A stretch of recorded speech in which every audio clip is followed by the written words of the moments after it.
Hey everybody! Welcome to Friday the 13th, the series. I'm your producer, Robert. And I'm your host, Hill Street. And after a complete, spoiler-filled recap of the episode, we are going to discuss the show you either just learned existed or always wondered how it existed. We promise the answers will be few and far between because we're just here to have some goofity fun exploring a show that, despite or possibly even because of its faults, isn't good and isn't so bad it's good, but is still somehow oddly charming. Let's dive in, shall we? Just in case you ended up here by mistake, this is the second part of our episode 10 review. So if you haven't watched part 1 yet, I humbly posit you do that first, because we're going to finish our synopsis, discuss the episode, then talk a little bit about comic books. And, in case you're unaware, the complete run of Friday the 13th, the series, can currently be watched for free on YouTube, courtesy of 2 different channels that put it out there, for some reason. So if you want to watch along with us, it couldn't be easier. At the auction house, Mickey and Ryan inquire into the owner of the unpublished Ferris artwork and are informed the answer is confidential. Fortunately, the auction coordinator, played by John Stossel's doppelganger, sets a clipboard of not but confidential information on a stack of boxes directly in front of Mickey and Ryan, and they're off to the races. Dude, you really could have cut out the middleman and just handed it to them. I honestly can't read the clipboard's contents in our one insert shot of it. Not sure if the text has been Greeked, to use a film term, or if the resolution just isn't high enough, so I also don't know what to make of Mickey's glance toward Ryan. All I know is the moment he looks at a woman working at a desk, she rises and leaves, giving him a chance to steal a card from a Rolodex with a name, address, and telephone number. Well, street but no city and number but no area code? Real missed opportunity here. They should have had Ryan hit on her as a way to prompt her running off. Maybe try to impress her with his vast comic book knowledge. So did they get the name from the clipboard but not the contact info, or was the clipboard a complete failure? I have no idea. Have you ever seen a Rolodex in real life, Hill Street? I have not, no. Not in real life. How about in movies or TV? Yeah, just in movies and TV. Never in real life. Of course not. So you knew what it was the moment you saw it? Yeah, well, I guess so, yeah. I don't know that I processed it, but now that you say it, it makes sense. Hold on, I'm Googling it. Rolodex? Rolodex, yeah. It's the thing with all the cards and a wheel on a little stand. Yeah, that's what I thought. Okay. It's how you kept track of your contacts before smartphones. We follow this confusion with the scene in which Mickey and Ryan leave the building, get in the Winchester mobile, and drive off. Nothing is said and nothing is learned. It's done in one take and is well executed on a technical level, but is padding of the highest order. How did this not get cut from the script during pre-production? It requires a whole location we don't see anywhere else. Was this shoot so ahead of schedule they could waste time and money filming this? Now strap in for the best camera reveal in the history of cinema. After Mickey and Ryan park near the address they acquired from the Rolodex, Mickey insists there's something wrong with the car parked across from them. Ryan asserts it's just kids making out, but what's it say? Acquiesces. But acquiesces to her demands. Across the street, they run to discover the comic book owner halfway through his windshield. And I mean that literally. His upper half somehow lies on the hood, surrounded by pages of blood-spattered artwork, its presence adding even more visual punch to the impossibility and ridiculous nature of the reveal. His body completely fills the hole in the windshield. So did paper somehow punch a hole in the glass to fly out first, then land perfectly on the hood? I guess so, because his hands are actually on top of some. A man died here, badly, but I can't stop laughing. The real tragedy is that, again, the technique behind the reveal is so great. It's again staged in depth with the rear end of the mystery car in the foreground and the Winchester mobile across the street. The camera both booms up and trucks right as Mickey and Ryan run over, creating interesting opening and closing compositions as well as suspense. Honestly, my heart breaks for them upon learning what this masterful blocking needed to reveal. Oh, I apologize. I guess it wasn't sheets of paper that punched through the windshield first, but the driver's art portfolio that conveniently had his name on it, and even more conveniently landed in such a way as to be under the pages of comic art, but perfectly visible and readable to Mickey. If the pages were in the portfolio, why are they now... Alright, fine. I'll move on. So instead of checking for a pulse or finding a phone to call for help, Ryan tells Mickey to check the artwork to see if Jay's pages are present. They aren't, but improbably, Ryan finds one of Jay's heart pills as if they didn't previously think Jay was behind this. Oh, wait. They don't, do they? I guess I'm just daft. But hang on, why do I think they suspect Jay? Well, remember earlier when we were discussing acting beats? There's a huge one here that goes ignored. This should be a major dramatic reveal in which our heroes realize and acknowledge Jay has been playing them for suckers all along. And Ryan should also be crushed at the revelation his idol is a cold-blooded killer, but we get nothing. It's just a plot point that gets no more than a quick shared glance and off they run. Normally I'm all about show, don't tell, but a simple, oh god, over the insert of Ryan picking up the pill would have gotten the job done, and could have been added in the editing room after they realized an important emotional element was missing. Speaking of the insert, I don't know what surface the pill is supposed to be lying on. It doesn't look like asphalt or a car hood or comic pages or anything in the scene. Also, we didn't see what Jay's pills looked like earlier, and honestly, neither did Ryan. He just knows Jay takes them. So really, finding a random pill tells them nothing, unless he already strongly suspected Jay, which brings me full circle on why I felt like he does. And since I've already done one rewrite, here's another incredibly simple fix. Instead of a lone pill, how about Ryan finds Jay's pill bottle? You know, with his name on it? Now that's a smoking gun. Again, it's the best kind of fix, wildly asymmetric in which almost no effort reaps a huge reward. Then, with the tension mounting, our heroes spend 20 seconds of screen time running back to the Winchester Mobile, getting in, firing it up, rolling backwards slowly for a couple seconds, then driving backwards out of frame? What is going on? You're on either the world's widest street or a small parking lot or something. Now, all of this should be cut, or better yet, not filmed in the first place, but if you want to convey they're flipping it around, was there really no way for them to drive forward? Maybe even at the camera, creating an exciting moment of danger.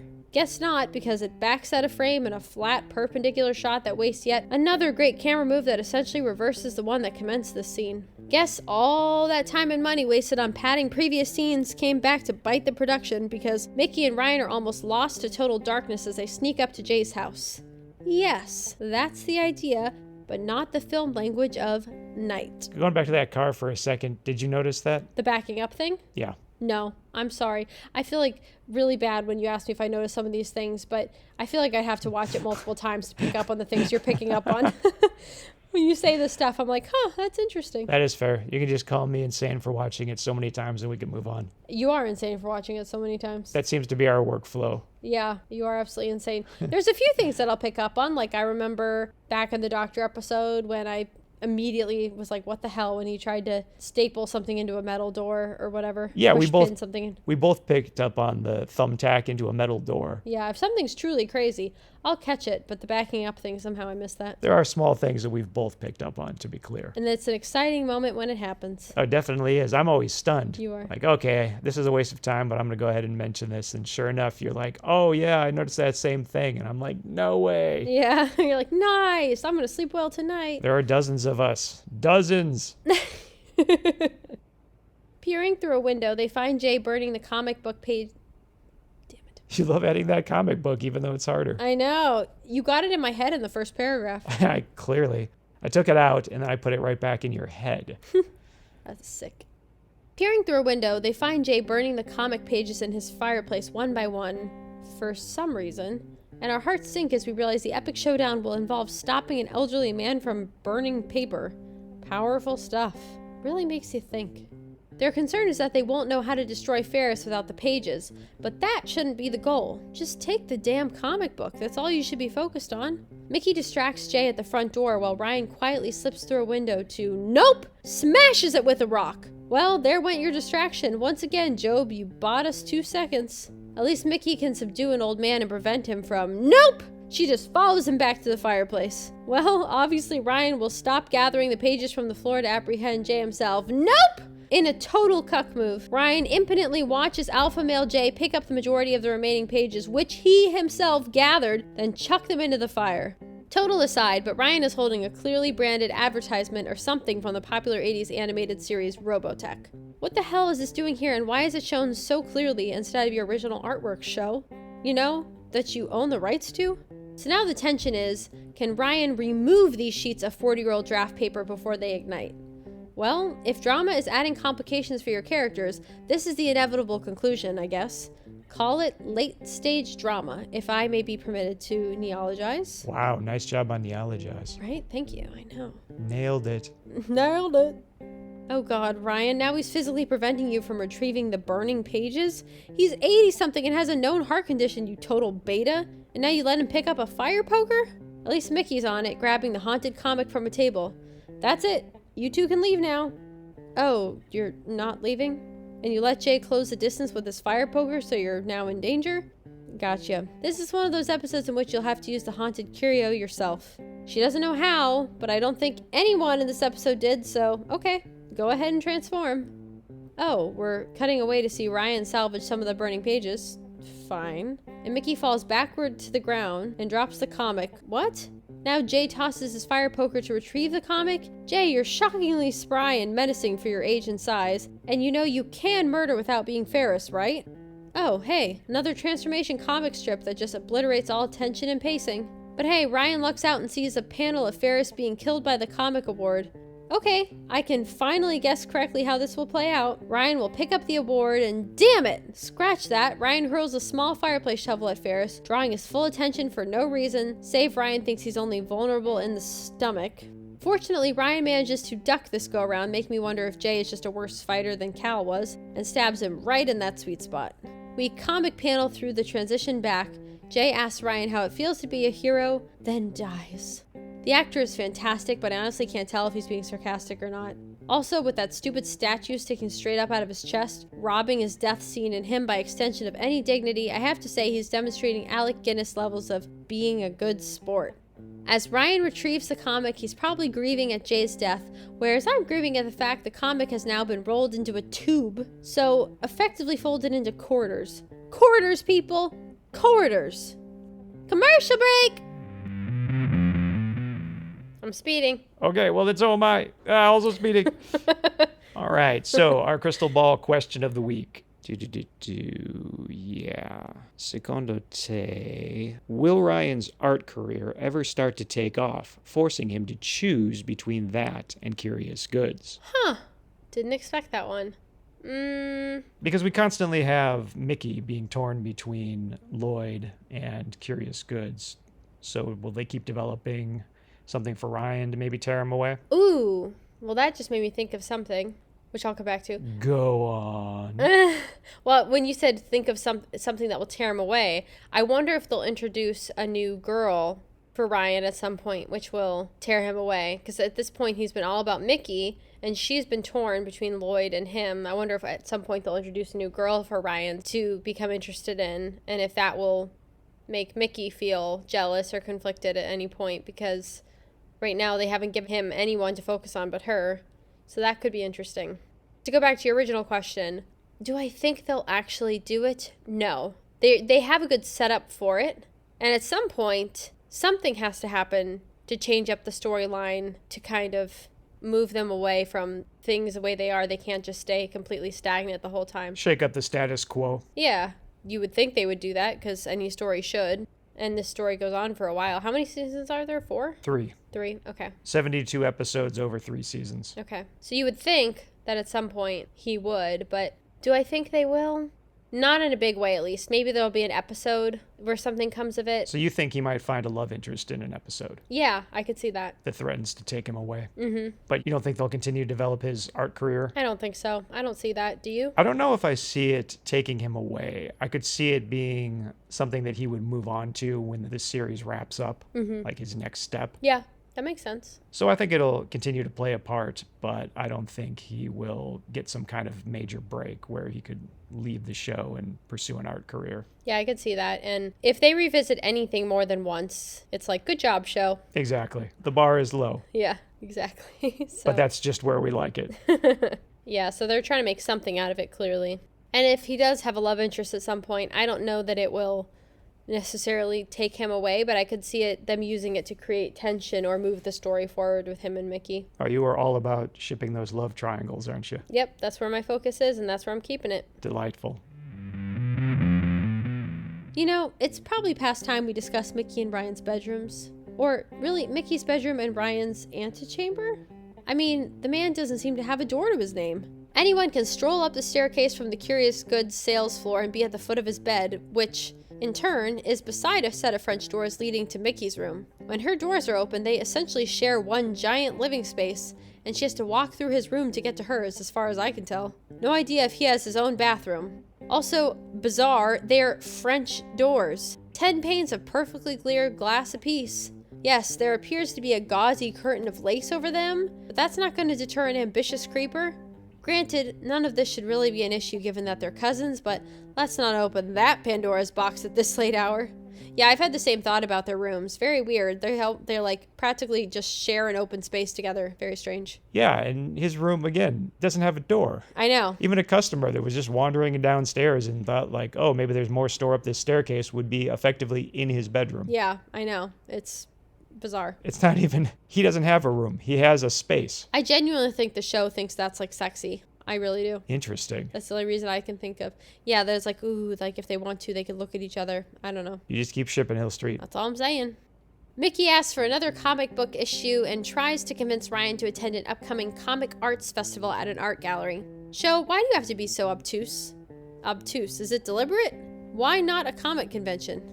Ryan isn't interested and even bristles when Mickey writes the comic book trophy/murder weapon Ryan used to off his hero. Oh right, they've both killed someone now. No follow-up on that. And even if they've gotten good at cleaning up crime scenes, keeping the murder weapon on display is pretty brazen. Now, with literally a minute left, I have to rewrite yet another moment of this episode. To wit, Mickey walks over and now writes a framed photograph of Jay. Any sane person would react by wondering why Ryan has this, and how he could have thought Jay was dead if he has such a recent photograph. Also, Ryan, you're keeping 2 reminders of the man, but are treating both incorrectly? Turns out, Ryan didn't have it, despite its presence on his nightstand. Mickey claims she cut it out of a comic. First, now you're cutting things out of comics? Ryan's comics, no less? What kind of fans are you? Second, again, how could Ryan have thought he was dead with such a recent photo? Shouldn't this be a photo of him as a young man, maybe at a con or at his drafting table instead of this professional portrait? Third, why is the photo 90% as large as a comic book page? And since it is, why did you cut it out, Mickey? Why not remove the whole page or put the whole comic back in the frame folded back to this page or something that shows the photo in situ as part of a comic book? Fourth, why did you sneak this thing onto his nightstand at some earlier time? World's easiest fix, just have Mickey carrying it when she comes up the crap. Going back for a 5th or 6th time to double check that sentence, I now see she does carry it upstairs, then sets it on Ryan's nightstand before digging an issue out of his long box. Not a euphemism. I guess I should feel pretty stupid, but I don't. First, she comes upstairs in a dark, wide shot with a photo in her hands opposite the camera and mostly blocked by her body. That said, she does display it for a few seconds before laying it down, but she simultaneously asks for another issue. So the impression is that she's returning one comic book and asking for another, because who sets a framed photo face down only to reveal it moments later? Plus, he sees her set it down and doesn't question it. So, no. I feel justified in arriving at my initial conclusion. But I will mention it's a nice and very subtle touch that Ryan is now reading a book as a visual indicator he's over comics. Ryan is genuinely moved and asks Mickey if she's ever seen his drawings. So very close to the end, Mickey, his cousin, has to jokingly inquire if that's a line to seduce her. Want to come upstairs to see my etchings? You're already upstairs, literally beside his bed. Why etchings? That's not very comic book. Why is any of this here? And Ryan has some kind of disdain for etchings? Am I hearing the word right? They're not sophisticated enough? I'm pretty sure they're at least more labor intensive. Comics don't require you to burn art into metal with acid. I'm not here to pit one art form against another, but why are you? And your example of something truly sophisticated is Spider-Man #1? Well, take that, Peter Bruegel the Elder. I still don't know why Mickey mentioned etchings, but I'm at least pretty sure Ryan was playfully pulling her leg, just so he could reassure her that he still likes comics and will be okay moving forward. If true, they should have had him wink, then ended on a reaction shot of Mickey smiling at his banter, but apparently the episode was running 7/10 of a second too long, so Mickey shoots him a look of mild annoyance. Then we get the worst freeze frame of all time with Ryan mid-wink. You think I'm joking, but I assure you it's a cinematic war crime. Could you do one more, it's a cinematic war crime, where you taper off at the end, just to kind of let the audience know we're wrapping things up? You think I'm joking, but I assure you, it's a cinematic war crime. Yeah, molto brava. If you like the horror genre as much as we do, you can preview the horror comic book Requiem for a Psychopath right now, for free, at the Inner Demon Entertainment website. Imagine a world in which horror film slashers are real, then imagine a troubled teen bringing one out of retirement to help him take revenge on his bullies. It was written by me and drawn by friend of the show, Stephen Yu. Again, that's Requiem for a Psychopath on the Inner Demon Entertainment website. And, if you dig it, please either review and rate it 5 stars on Amazon, or don't rate and review it at all. Ratings of less than 5 stars send the algorithm into murder mode for some reason. Thanks. I hope you enjoy it. Okay, I'm speeding. Sorry, I just kind of hit it without thinking. I hear you. We'll get this done. We'll get you out of here. In my opinion, this was the classic example of what happens when there's no Jack. Yeah. I had that crystal ball question about will we get a Jack-centric episode, and I don't know about that, but we got the opposite. This is what you get when the inmates run the asylum. I commented last time on how useless Mickey was in the episode in which she was supposed to prove her value to curious goods to her fiancé, Lloyd, Right. and then failed to do so completely. And in this episode, Ryan actually doubles down on that, says, hold my beer. And not only doesn't contribute, he's really the driving force for Jay's whole villain turn. Yeah, well, not only that, but then in the last episode, she had to prove curious goods to Lloyd, and it's like that rubbed off on her, and suddenly she doesn't believe in it anymore either, and then Ryan has to prove it to her. I'm like, what is this? Yeah, suddenly after 9 episodes, she's uninvested, and he has to convince her again that the supernatural is real. Yeah, I was like, what sense does this make? I don't know. That really bothered me that she was like, that can't be real. I'm like, it's no more ridiculous than any other thing you've seen. It's no more ridiculous than a mulcher turning people into money. Why all of a sudden are you questioning a character?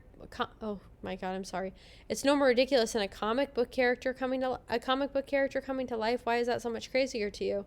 So, yeah. That should be my future crystal ball question is, will Mickey just constantly have to be convinced that the supernatural is real all throughout the entire 72 episodes? Yeah, it was so goofy. I'm like, what, did Lloyd rub off on you? And you're like, he's right. I'm just imagining all of this. Definitely. But yes, to go back to your point, Ryan causing the whole issue was kind of a strange thing to throw in there. Yeah, and speaking of causing, the fact that the item was already created by Jay like 40 years ago seemed really strange and backwards to me. It seemed like this should have been something like the Poison Pen episode, where this guy that got screwed over is now using comics to warp reality, maybe becoming Ferris, or maybe just changing reality in a different way, the way we saw in the Poison Pen. But something like that, whereas no, he created this item 40 years ago, never used it, but seems to understand instantly how it would work and just picks it up and runs with it and takes over the mantle of this evil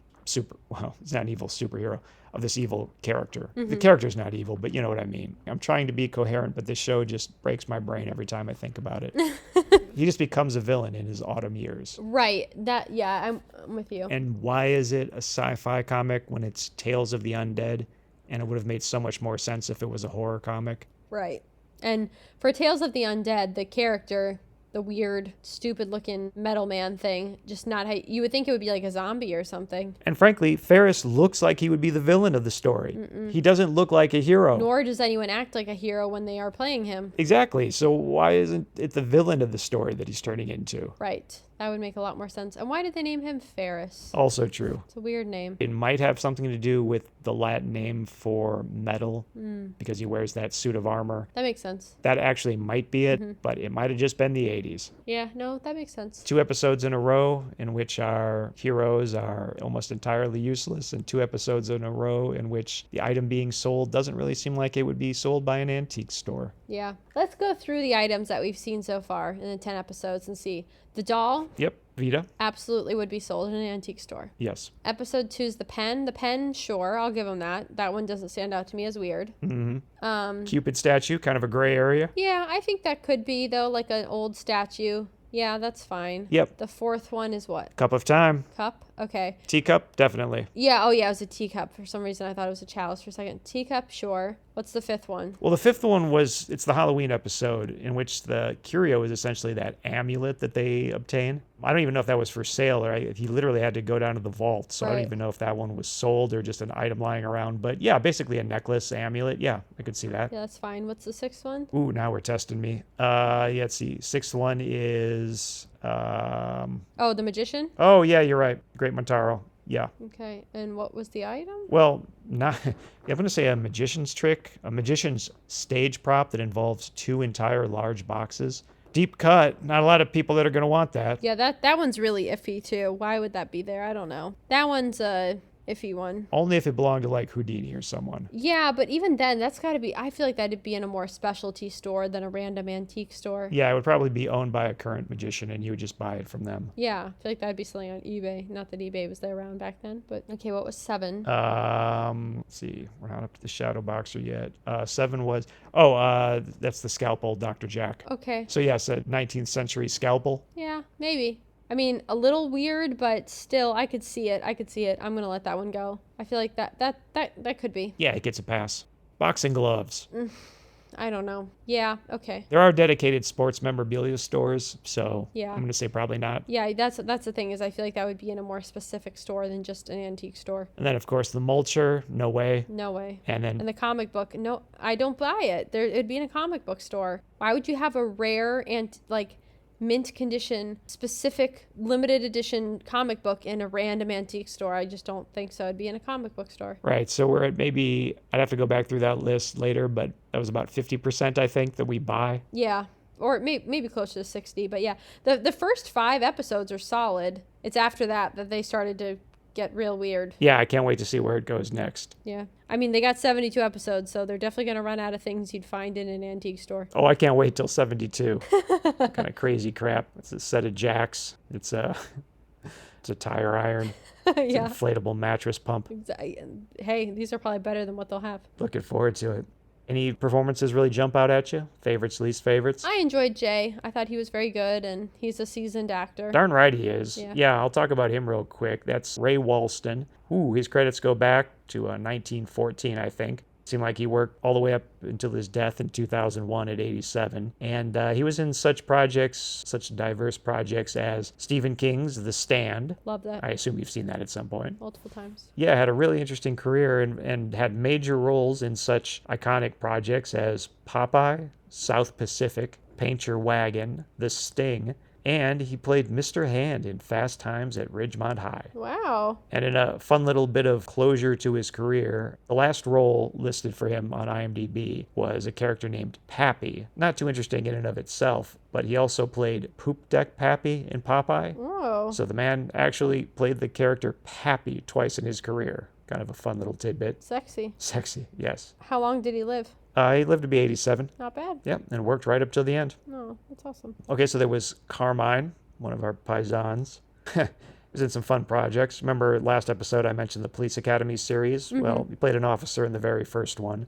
But he was also in Strange Brew. Are you familiar with that, Hill Street? I am not. I bring that up because I think that is safely considered the quintessential Canadian comedy. Uh-huh. It was created by Rick Moranis and Dave Thomas back in their SCTV days. That show was kind of the Canadian equivalent of Saturday Night Live. Some would frankly argue that it's better. They created these characters, Bob and Doug McKenzie, and they became such a big hit that they actually were able to spin them off into a movie, and that is Strange Brew. Huh. Interesting. And also he was in, have you ever seen 1974's Black Christmas? Directed by Bob Kane, who would go on to do A Christmas Story. I have not. Did you see the remake by chance? No, I'm sorry. That's okay. Did you notice in Black Christmas, Hill Street? I wasn't prepared. No, I'm just kidding. Oh, I was like, oh my God, I didn't see that either. No. No, just a throwback to our joke about me asking you if you notice things. And then, finally, I'll mention 2 of the actors in this episode, both the caretaker and Charlie, the comic book store owner, only had 3 credits on IMDb and basically no information. So not a whole lot to research there. But Cal, played by David Hewlett, is apparently still working and was in such diverse projects as Kung Fu, The Legend Continues. So there's that one again. The movie Cube. Did you ever see Cube? Mm-hmm. I'm gonna say you're not huge on it, but you enjoyed it. Yes, I did. Yeah, that's pretty much it. Yeah, my mom likes it a lot. I'm pretty much where you said. Figured it wasn't super graphic and gory, but it also wasn't supernatural. No haunted dolls. So Right. Yeah. he was also on ER. Oh. He did some voice work for a deep cut video game, Serious Sam: The Second Encounter. Serious Sam. Oh my God, what a throwback. Serious Sam. I take it that was sarcasm? No, I'm serious. I know Serious Sam. You know the Serious Sam games? Mm-hmm. I played them all the time as a kid. No. Oh, no, I didn't. I'm looking at them and that's not what I thought it was. Just kidding. Never mind. What game are you really thinking of? I don't know. It's something.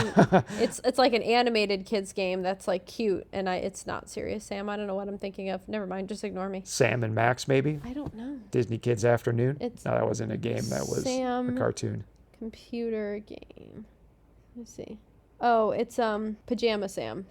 Pajama Sam. But it's so cute. Pajama Sam. It's an adorable game. Wow, I literally forgot this existed until this conversation. I'm having like major deja vu flashbacks right now looking at this. This is tripping me out. But this game was so fun. Oh my gosh. Listeners, if you remember Pajama Sam, holler at me because this game was fun as hell. We'll give it its own curio segment next time. Yes, it's so cute. Did you ever play either Word Bunchers or Oregon Trail in school? Oh yeah, I loved Oregon Trail. Did you play Word Bunchers? Did that still exist in any form? No. And your version of Oregon Trail was probably 10 times better than the one we had. Probably. David Hewlett was also in Rise of the Planet of the Apes, Suits, and then he did The Shape of Water and must have caught Guillermo del Toro's eye because he brought him back for both Nightmare Alley and Guillermo del Toro's Cabinet of Curiosities. Oh, well, that's cool. It's really great to get with a director like that, yeah. Yeah, and I think that was the most recent credit on his resume on IMDb. Interesting. Good for him. Good for him. Still working. Did you find his grin as creepy as I did? Yeah. But in a great way. He made a great villain. I know we kind of broke our brains talking about this one, so I'm guessing you're tapped out. I think we covered the main things that I was going to bring up, which the thing that stuck out to me the most in this episode was how ridiculous it was that she was questioning him the whole time. That like really bothered me. Wow, that really stuck in your craw, huh? It did. It just didn't make any sense to me. That bothered me, and losing my voice, the costume really bothered me because I just thought it was so bad. So we covered everything I was going to bring up, and then you brought up some new stuff, and yeah. But yeah, no, I think we got it all. This will be the first of our probably recurring segments, Comics with Hill Street. Oh, hey. Obviously, this episode is all about a comic book. What is your experience with Comics, Hill Street?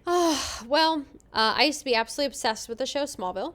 It was my entire life. You even had a kryptonite necklace. Yes, I did. I used to wear the Lana Lang necklace for years. I used to make collages of Kristen Krug playing Lana Lang and Tom Welling playing Clark Kent. I used to have like this poster where I made collages. Oh, you were a collage girl? I was. Yes, I was. Oh, yeah. I used to print all these pictures of them and make posters with their face all over. I was obsessed with those too. Oh, yeah. Loved a good collage back then. I still think collages are cool. Sorry, little tiny side note tangent thing. Please. Speaking of collages, the first collage I ever made, we had to make some type of artwork for a book project. We could pick any book in 6th grade and read it. And I picked a book about a girl who had anorexia, and it was a really dark, really sad book. And I don't think my teacher knew that I picked that book. We could pick any book from the library at our school library. And I picked this book about this girl with this eating disorder called The Best Little Girl in the World. It was a really good book. It was my favorite book for the longest time. And I got really obsessed with anorexia and eating disorders and studying them because not studying them, but like reading books on them. And everyone's favorite, dysmorphia. Hey! Oh yeah, I love dysmorphia. It's so good. But yeah, we had to make these like book project. We had to make some kind of art project on the book we read and tell everyone about the story. And I made this collage on anorexia of like skinny girls. And then I like made like a mirror with like heavy girls in it. And I made all these pictures of food and like people throwing up. And I brought the collage in, and my teacher was like, "Oh, okay, good job. We'll look at this later." Just gonna make a phone call to see your parents. Yeah. Oh, my mom really enjoys that story, but yeah, she thought it was so funny. I didn't get a bad grade, but it was just a little too graphic for 6th grade. And you got held back a year. No, maybe. But yeah, I was obsessed with Smallville. So that was kind of my introduction to comic books, because people were like my little guy friends that I had back in elementary school were trying to tell me about Superman, and they brought me comics to read to catch up on it. I will be honest, comic books I've never fully understood them. They've never totally been my thing. Like the way they're drawn and the way they're laid out are a little confusing to me. I don't like strongly dislike them or anything, but I don't seek them out. But I have had a lot of friends who are very into them because I have comic book people tend to be my type of people. So I've seen a lot of them. I have friends who read them and collect them. Hey, all right. Building bridges everywhere. Yeah, I have seen a lot of them. I have read some. and I've been exposed to them a lot, but it did start back with Smallville. Yeah. Did you read any horror comics? Any Eerie? Any Tales from the Crypt? Any Evil Ernie? Surprisingly, no. I've read a lot of horror novels, and I've obviously seen 10,000 horror movies and shows, but not a lot of horror comics. Not really. Did you ever get around to thumbing through that horror manga I gotcha? Yes, that was pretty cool. I did really like that. That was cool. Oh, cool. Did you actually read it cover to cover, or did you just kind of flip through it? Kind of flipped through it. I would be interested in reading it cover to cover, actually. I've thought about, I have some of my books still packed in boxes upstairs from when I moved, because I don't have a bookshelf yet, but when I do get it out, I might actually read it for real. Well, bookshelves would just take up valuable wall space you could use to hang all your art. So true. There's really no room for it anymore. It's been too long, and now I've covered it all. I'm guessing the ones that these little guy friends, or whatever you called them, gave you were more about exciting beat-em-ups and confrontations with supervillains, and a little less about, say, his relationship with Lois, etc. Yeah, I saw a lot of those. And I remember, like, one of my friends was obsessed with Green Lantern comics, so I saw some of those, too. But yeah, a lot of, like, the battles, yeah. All right, well, I guess that is what it is then. Let's go ahead and stop. What about you? Great question, Hill Street. And I think what I'm going to have to do is, I think I'll just ramble off some titles in post. I'm going to have to look them up to recall what the titles were. Wow, it really says something about our dynamic that I didn't expect to be asked even one question by the member of this podcast with the title host. Truth is, despite collecting comics as a kid, despite routinely attending comic conventions, and despite still reading trades and graphic novels, I've come to wonder in recent years if I'm actually a comics guy. That might sound strange coming from a man who advertises his own comic on every single episode of this podcast. Well, I think the truth is I'm a film guy first and foremost. Therefore, I tend to like a comic in direct relation to how cinematic it is. For example, I don't think I've ever liked thought balloons, especially when they're just dumping exposition. Even when they're conveying an emotion, I would prefer to see that emotion on a character's face, or, in the case of a mask, interpret it courtesy of the Kuleshov effect. Ditto dialogue balloons that either provide exposition or direct statement of emotion.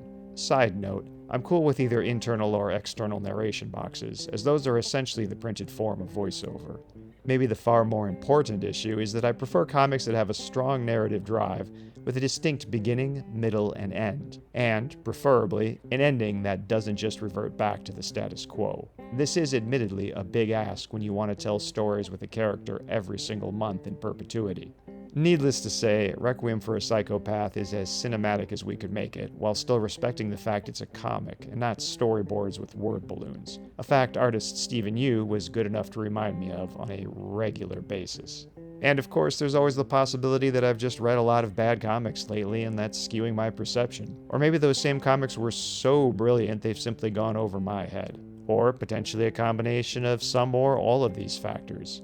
As overly reducing complex issues in the pursuit of certainty is possibly the most foolish thing humans do, I'm striving to present this conundrum as probabilistically as I can. That's what you all tune in for, right? A discussion of horror comics and brief Chautauqua on nihilism? The other factor that gave me pause when asked to talk about comics was the internal debate of, do I mention comics I didn't care for, and, if so, do I try to talk about the good in them? If not, is it possible that even an honest, potentially harsh review might still be more beneficial than not mentioning them at all? Is there really no such thing as bad publicity? I don't know, but I think I'm going to focus on the books I like, then give a quick shout out at the end to some books I either didn't understand, didn't like, or didn't even remember I had read, and maybe someone else will enjoy them more than I did. With that out of the way, let's discuss some comics. Whether I recommend a book or not, this will all be spoiler-free, with nothing more than a simple premise given. Probably my favorite horror comic series, and one of my favorite comic series period, is Swamp Thing. Specifically Alan Moore's run, but also that of Len Wein. This selection is hardly a daring opening move, but come on, it's Alan Moore.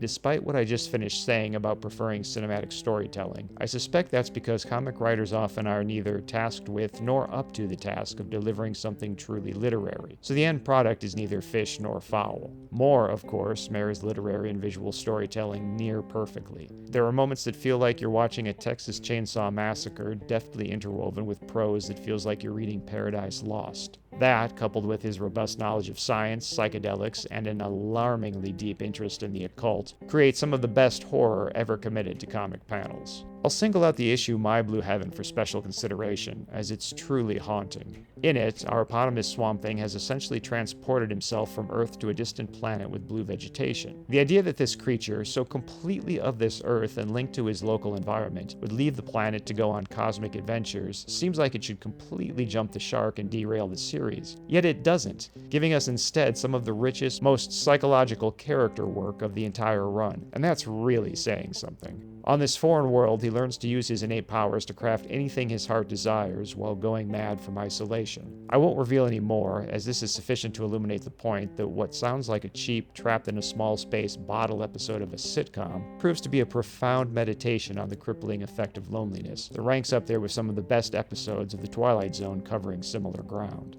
In an adjacent vein, I've read enough of the original Hellblazer run, the first 80 issues, I believe, to strongly recommend it as well. For those uninitiated, the series follows paranormal investigator John Constantine, I believe now pronounced Constantine, who just so happens to have been created by Alan Moore in the pages of Swamp Thing. Like Swamp Thing, the series dives deep into the occult, which again creates unique storylines unlike anything else I've ever encountered. One notable example would be a plotline in which a shadowy government organization uses Britain's ley lines and stone circles to channel psychic energy into a fear weapon. At least I can't think of any other time I've ever encountered that particular chestnut.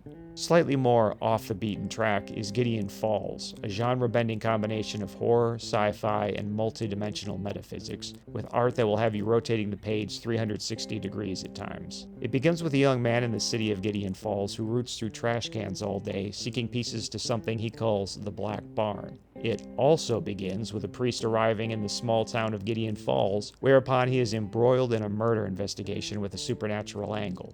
One of the most compelling books I've ever read, and probably the second most cinematic on this entire list. Its narrative and lore just keep expanding as it steadily builds to a reality-shattering apotheosis.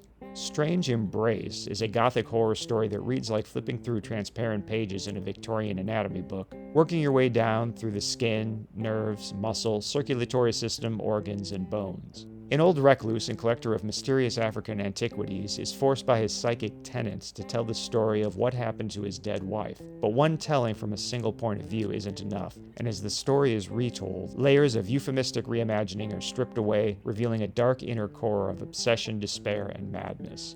This work isn't particularly graphic or even scary, but profoundly unsettling and psychologically chilling. Finally, with all my street cred chips piled onto that single book, I'm going to revert to form and finish this section with the obligatory salute to The Walking Dead. I've read everything in the main continuity and find it to be one of the most gripping, devastating, page-turning books I've ever had the pleasure of devouring. Possibly more so than any other comic on this list. I was invested in the characters and found their Star Trek-esque moral debates as riveting as the epic Undead battle sequences. If you're listening to this in the future, possibly after a zombie outbreak of your own, the dead rise, devour the world, and small bands of survivors who've lost everything, even their own humanity, struggle not only to rebuild the world, but to find the will to go on living when it would be so much easier to just lie down and join the dead. Straddling the line between this tier and the one below it is the ongoing series American Vampire, one of 3 Scott Snyder creations on this list. Initially set in the Old West, American Vampire starts as a hybrid horror western, then expands outward through time, adding to its ensemble cast as the run continues. I've only read the first several trades, but enjoyed them a good deal, and intend to get back to the series someday. While not my favorite horror comic, and one seemingly without a theme more complex than a society of monsters secretly runs the world, it's still a gripping read and one I intend to get back into eventually. The next category I'll tackle are a couple books I would call good but not great. Sanctum is a fascinating combination of adventure and horror films, and that's not just me projecting my cinephile nature onto an unsuspecting comic book author. In the afterword, Felipe Peter writes of the author, Xavier Dorison, that he not only wanted Sanctum to feel cinematic, but that he was directly influenced by Alien, Crimson Tide, and The Abyss. And yeah, great choices. In short, a military submarine crew inadvertently discovers the entrance to a lost temple and opts to explore it. The crew is split between those who remain on the sub and a small recon team who are dispatched to explore the temple's dry interior. As time and air run out, those on the ship begin to go mad, while those inside the temple are picked off one by an unknown entity. It's very well done, but given the simplicity of the premise, I feel it would have benefited from being shorter. Conversely, Night of the Ghoul is a fun little 5-issue miniseries that doesn't overstay its welcome, and has the benefit of being a horror comic about horror movies. Hey, Friday the 13th, the series, are you paying attention? I'm stretching a little here, as Night of the Ghoul is technically about an ancient evil that gave rise to every horror legend in human history, but chooses to focus on how that original cast stone rippled through the ages to result in horror films, specifically those of Hollywood's golden age. It's an original premise, well told, but its characters and themes aren't the stuff of legend. That said, its pacing, brevity, and lurid nature make it a fun choice for the Halloween season. Next up are books that I enjoyed reading and that made a lasting impression, but something is holding me back from a full-throated endorsement. Leading the pack is the miniseries The Nice House by the Lake, which is what you'd get if the classic ensemble melodrama, The Big Chill, was also a horror film. The premise is simple enough. A somewhat mysterious and distant member of a group of college friends invites the others to a reunion at a palatial lake house. And then the apocalypse. Or an apocalypse, anyway, as this one certainly proves as devastating and nightmarish as any other apocalypse. However, this one is decidedly non-biblical. At least, I don't think it is. But that's the problem. Although I believe I'm clear on the story, I honestly don't know what to make of it. I'm certain the author is saying something, possibly about relationships, identity, and the secrets we keep from our closest friends, and maybe even from ourselves, but I'm far from certain about any of this. That said, it's intriguing enough that I intend to reread it at some point in an attempt to unlock its secrets. The miniseries The Wake, or really 2 5-issue miniseries comprising a 10-issue complete work, is here for the same reason, and that tears me up because I wanted to love this book. It's Waterworld meets The Abyss meets Creature from the Black Lagoon, and you can argue there's some Bioshock and Bioshock Infinite in there too. Although I think there's probably a message here about global warming and rising tides, I'm not really sure the message is dramatized, but simply baked into the setting. The second underwater sci-fi horror book on this list, The Wake follows 2 protagonists in 2 periods. In the modern day, a young marine biologist searches for the source of a disturbing sound coming from deep in the ocean. In the distant future, on an Earth drowned by melted polar ice, a young woman and her dolphin companion struggle to fight a threat first hinted at by that disturbing sound from so long ago. It's all wildly original and soaked in the briny blue, and perhaps I'll be able to make heads or tails of it on my next perusal. Rounding out my bemusement trilogy is The Empty Man. Honestly, both the comic book miniseries and the movie. They're nothing alike, they both seem well executed, but I find them both completely impenetrable. Both revolve around a cult that believes it can channel an ancient deity into existence in our plane through the use of a human vessel, and I would guess they're both tapping into our fear of how much agency we actually possess versus how much we're simply drifting along on streams of communal psychic influence and undercurrents of zeitgeist. In this case, I hope to rewatch the movie at some point, and if it feels less impenetrable, I might then tackle rereading the book. Ice Cream Man is an ongoing anthology horror book that I'm lumping in here mostly because it's an anthology book. Is that fair? Nope. I'm just generally not that big on horror anthologies, regarding either comics or movies. Sure, the occasional exceptional story within a large anthology often stands out, but if considered as a complete work, anthologies just aren't typically my cup of tea, save The Twilight Zone. Of course, that bias has led to me only reading the first trade of Ice Cream Man, so only the first 4 issues to date. And there did seem to be some hint at a narrative through line that will be developed, so maybe this one will move up in the rankings when I finally throw the dice on the second trade. And I will, because I love the concept of horror that's so sickly sweet it passes cute and circles back to creepy. Devil's Highway is an ongoing series of which I've only read the first of 2 trades, but would have gone on to the second had it been available at the time I finished the first. The only book on this list that doesn't involve the supernatural, the best way to describe it is probably something like, what if David Fincher made a movie about a long-haul truck-driving serial killer who preys on rest stop prostitutes? Honestly, I'm not entirely sure why I feel compelled to put it here, and not up with Swamp Thing Hellblazer and Strange Embrace, except that those represent an awfully high bar to clear, and I remember feeling just a hair underwhelmed by the first trade, although that could just be my expectations and preconceptions getting in the way. And perhaps the story will continue to improve as it goes. Now that I know there's a second volume, courtesy of the research I did for this very podcast, I fully intend to pick it up and see what happens next. Plunge may be the 3rd nautical horror book on this list, but at least it's not really sci-fi and takes place mostly above water. Essentially a ghost ship story, Plunge relates the tale of a wreck removal team, I guess salvage crew seemed too pedestrian for Joe Hill, that arrives on a small atoll after receiving a distress signal from a ship that disappeared 40 years previous. I'm guessing Joe Hill hates being compared to his father, Stephen King, but I can't help but comment I see some of the same interests and tendencies. For starters, they're both unabashed fans of horror films, particularly B-horror films. In the supplemental material included with Plunge, Mr. Hill states, "Here's a chance to do a story that recaptures both the icy isolation and body horror of John Carpenter's The Thing, while still being fresh and original. Wouldn't this be cool?" Yep, I would call The Thing a B-movie. An excellent B-movie, one of the best ever made, but a B-movie. And there's nothing wrong with that. What is problematic is that both father and son come across to me as big-picture guys that dream up more high-concept stories by breakfast than most authors will in a lifetime, but, possibly in a feverish effort to excise them before more arrive, they often rush them out the door without developing them as much as the ideas require and as much as their vast talent would allow. To be fair, I'm referring exclusively to Mr. King at this point, as I believe Plunge is the only Joe Hill book I've ever read. But I feel like Plunge is a case in point, with a twist. Perversely, the story we got is the refinement, and not only does the original concept sound far more interesting, his decision to let us know we missed out means I have to knock off even a few more points. The original concept was that since we derive oil from ancient foliage, what if a company was drilling for oil that turned out to be the decayed remnants of Lovecraftian eldritch gods? To put it in his words, it's Cthulhu's blood. Whoa, time out. Spellcheck doesn't have a problem with Cthulhu? That's unnerving. Anyway, the devil's in the details, of course, but it's the very fact that he had this great core concept that has built-in environment versus economics commentary, kept most of the peripheral details, but chucked the central premise overboard, that makes me wonder if he even aspires to craft art or if he just enjoys the act of creation so much he's content to churn out stories as long as they're cobbled together from cool bits and pieces. His own words support the latter, and if that's the case, so be it, but I weep for the great fiction we might have all enjoyed had he chosen to aim higher, as he most likely shares the same rare talent we see at times from his father when he isn't rushing ideas out the door half-baked. Or, coked out of his gills. Before we get to the your opinion might vary category, I present some honorable mentions. First, the Marvel one-shot comic Fear. Or maybe the title is technically Ghost Rider Captain America Fear? Or maybe Ghost Rider Captain America Fear number 1?